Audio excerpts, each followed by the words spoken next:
Anda telah mengunduh podcast yang dipaparkan oleh Pendeta Dr. Erastus Sabdono ini dari truth.id/voice. Selamat mendengarkan podcast ini. Shalom saudaraku, kebenaran hari ini, Jumat 6 Mei 2022 berjudul, Kemungkinan Berbuat Dosa. Orang Yahudi punya tatanan ekonomi, sosial, dan politik. Semua ada di dalam hukum mereka. Jadi, hukum Tuhan itu menyatu dengan hukum negara, karena hukum negara itulah hukum-hukum yang lahir dari Taurat, apalagi khususnya pada zaman Yesus.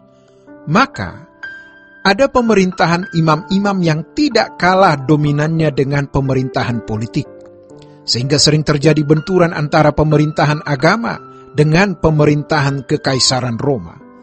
Ada konflik yang ditimbulkan akibat sistem pemerintahan yang demikian. Bagi orang-orang Yahudi yang ultra-ortodoks atau garis keras, jangan coba-coba ada restoran yang menyajikan menu daging babi misalnya. Tempat makan tersebut bisa dibakar. Pada hari Sabat pun tidak boleh ada orang Yahudi yang bekerja. Jadi kalau kita melihat ada orang-orang beragama yang ketat dengan agamanya, orang Yahudi lebih gila dari itu. Sampai orang mau naik lift saja tidak boleh menekan tombolnya. Mereka punya hukum. Bagi orang Kristen yang sejak lahir menjadi Kristen, percaya Yesus itu otomatis, bukan merupakan suatu hal yang sulit. Andai saja tengah malam ada yang mengagetkan kita, membangunkan kita lalu menyuruh kita percaya Yesus, maka tidak perlu pikir panjang, bisa kita lakukan. Ini dianggap sebagai jalan yang mudah. Mereka sudah merasa telah memiliki iman atau percaya yang benar tanpa usaha, tanpa perjuangan sama sekali. Dan sejujurnya di antara kita banyak dari berbagai suku bangsa yang memang nenek moyangnya sudah beragama Kristen. Jika kita secara turun-temurun berasal dari keluarga Kristen, biasanya tidak perlu berjuang untuk percaya Yesus, itu sudah langsung dengan sendirinya atau secara otomatis terjadi. Jika kita beragama Kristen hanya karena faktor keturunan, besar kemungkinan kita tidak mengerti apa itu percaya yang benar.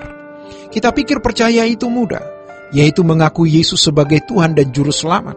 Sudah selamat berarti kita menyamakan konsep percaya yang dilakukan dalam agama Yahudi. Syahadat saja plus hukum dan semua tatanan serta sanksi-sanksinya. Aneh bukan? Jika kita bisa menyatakan percaya Yesus sebagai Tuhan dan Juru Selamat tanpa tatanan, oleh sebab itu pasti ada tatanan. Tapi banyak orang tidak mengerti dan tidak mau mengerti hal ini. Banyak orang Kristen merasa telah memiliki iman atau percaya benar tanpa usaha, tanpa perjuangan sama sekali. Mungkin sebagian kita juga begitu. Kita tidak bisa membedakan antara keyakinan terhadap status Yesus yang sebenarnya tidak menyelamatkan dengan percaya yang benar yang memberi keselamatan. Keyakinan bahwa Yesus adalah Tuhan dan Juru Selamat baru keyakinan terhadap statusnya. Keyakinan atau percaya bahwa Yesus adalah Tuhan dan Juru Selamat itu baru penerimaan kita terhadap status Yesus sebagai Tuhan dan Juru Selamat. Mempercayai status Yesus sebagai Tuhan dan Juru Selamat belum berarti sudah mempercayai pribadinya. Banyak orang merasa sudah percaya kepada Yesus, tetapi baru mempercayai statusnya, belum mempercayai pribadinya, belum mempercayai dirinya. He himself. Ini iman yang tidak menyelamatkan. Malangnya, banyak orang Kristen merasa sudah memiliki percaya yang benar dengan mengakui dan menerima status Yesus tersebut. Ditambah lagi dengan percaya Yesus telah mati di kayu salib menebus dosa-dosa kita. Itu baru iman sejarah. Iman yang benar adalah kesediaan untuk bukan hanya percaya status Yesus Tuhan dan Juru Selamat. Bukan hanya meyakini dan menerima dan mempercayai karya-karyanya 2000 tahun yang lalu. Lahir di kota Bethlehem, mati di kayu salib dan bangkit. Tetapi percaya itu melibatkan seluruh kehidupan kita, terkait dengan status Yesus dan karya keselamatan yang dikerjakan 2000 tahun yang lalu. Ketertundukan orang percaya ditundukkan dengan kesediaan untuk sungguh-sungguh mengakui Dia Tuhan. Pengakuan itu bukan hanya di mulut, namun pada kenyataannya, jangankan tunduk, mengenal Dia juga tidak. Jika kita merasa sudah mengenal karena membaca Alkitab atau mendengar khotbah, itu baru mengenal secara pikiran kognitif. Kita tidak pernah bertemu dengannya. Jangankan bertemu, mungkin sebenarnya kita juga tidak yakin benar bahwa Dia menyertai kita. Kalau kita mengaku bahwa Dia adalah juru selamat, kita akan menyediakan diri untuk diselamatkan, masuk dalam proses keselamatan. Mengakui Yesus Tuhan berarti harus tunduk. Mengakui Yesus juru selamat artinya harus dibawa kepada proses keselamatan. Ini seperti sekeping uang dengan dua sisi, sama saja. Kalau kita hanya mengaku Yesus dalam statusnya sebagai Tuhan dan Juru Selamat tanpa melibatkan seluruh hidup kita, ruang hidup kita masih bisa dimasuki dosa dan percintaan dunia.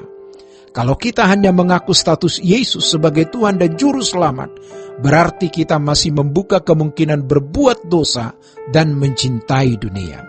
Tetapi kalau kita percaya dengan melibatkan seluruh hidup kita, kita mengaku Yesus Tuhan, berarti harus taat kepadanya. Menerima Yesus sebagai Juru Selamat berarti dikembalikan ke rancangan Allah semula. Demikianlah renungan hari ini. Tuhan Yesus memberkati. Sola Gracia.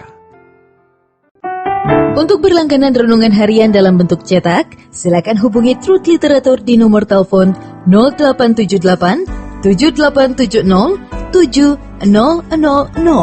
Untuk mendapatkan CD khotbah, MP3 renungan Truth, dan CD album lagu produksi Sola Gracia, Anda dapat menghubungi di hari dan jam kerja di nomor telepon 021 638 60953. Tuhan Yesus memberkati. Sola Gracia.